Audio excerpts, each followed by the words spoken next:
Okay, dito kami sa palengke ng Cavite City. Ayan, bibili tayo ng ating tanghalian for today's video. Let's go!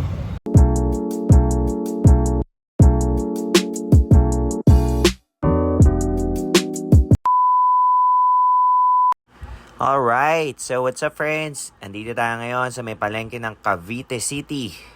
So medyo maaga-aga nga tayo niyan para tayo ay makabili ng tanghalian natin. And of course, para din maabutan natin yung mga preskong isda sa may palengke, no? So ayan, tara, mamalengke tayo. Let's go!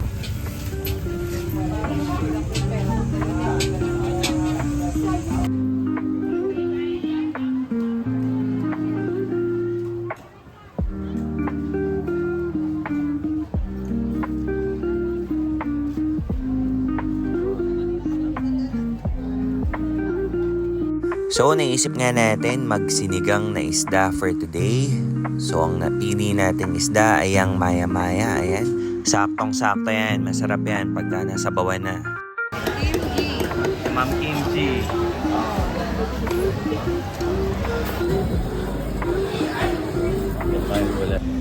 Okay, tapos na tayo mamalengke. Tan. At yan, fast forward tayo. Dito na nga tayo kay Papa. Ayan si Brother Al Mike, ang unang sumalubong. At andyan din si Father. Ayan, abot na din ni Mrs. ang kanyang regalong shorts. At buti na lang kasya sa kanya yung size na nabili natin, no? Kasi alam nyo na, pag sa mga online shopping binili, yung sizes minsan hindi accurate. And yes, si Mother din, meron din yung terno. Ayan, paborito niya talaga yung mga ternong damit. Araw-araw, iba-iba suot niyang ganyan. Ano? Let's go! And of course, kasama din natin sina Tonton and Riley. Oh, ayan, nasisaya nila dyan, oh. Ang laki-laki ng takbuhan nila. Sure ball to, pagod na naman to pag-uwi. So, lumabas nga tayo para bilhin yung kulang nating nabili, no? Konti lang kasi yung gulay na nabili namin. So, bibili muna kami ng pandagdag. At ito na yung pechay at saging natin. Alright, meron tayong tahong, sigang, yan po. Emi.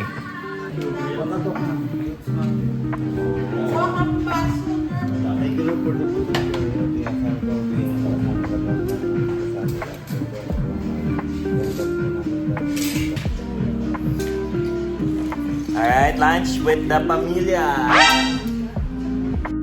So ito, first bite tayo ng sinigang. Ayan o, lambat niyan guys. Ayan, at sama mo ng konting gulay, tsaka kanin. Thank you Lord! So after natin kumain, ayan, sina Jonathan tumulong, linisin yung mga halaman dyan para magpatunaw din, of course. And fast forward tayo guys. Hapon na yan, lumabas tayo para bumili ng ating merienda. Ayan, dito natin napiling bumili sa Rachis.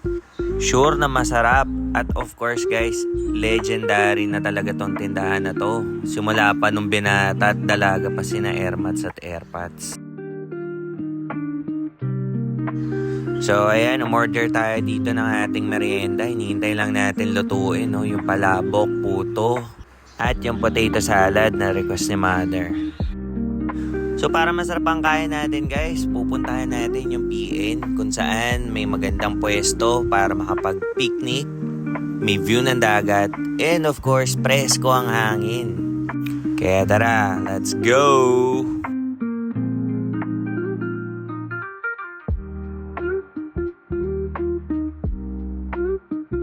So ito ang iyong tanaw pag nandito ka sa PN. Meron mga konting bahay. And sa kabilang side niyan, yan yung dating Island Cove. Ayun oh. Yan talaga gusto ko sa nanay ko pag natututukan ng camera, kumakaway.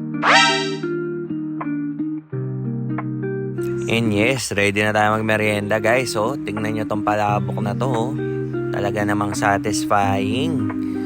Walang biro guys, masarap talaga yung lasa ng palabok nila. So kapag order ka, dalawahin mo na, baka mabitin ka sa isa.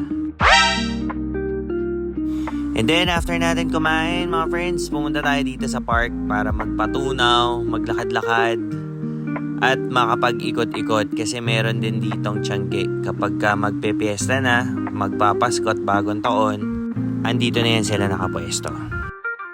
At hanggang dito na nga lang ang ating video mga friends. Isang masayang weekend na naman ang nakalipas. And magkikita ulit tayo sa susunod na video. Uwi na muna tayo at inabutan na tayo ng ulan. Mag-ingat tayong lahat and I'll see you on the next one. Cheers!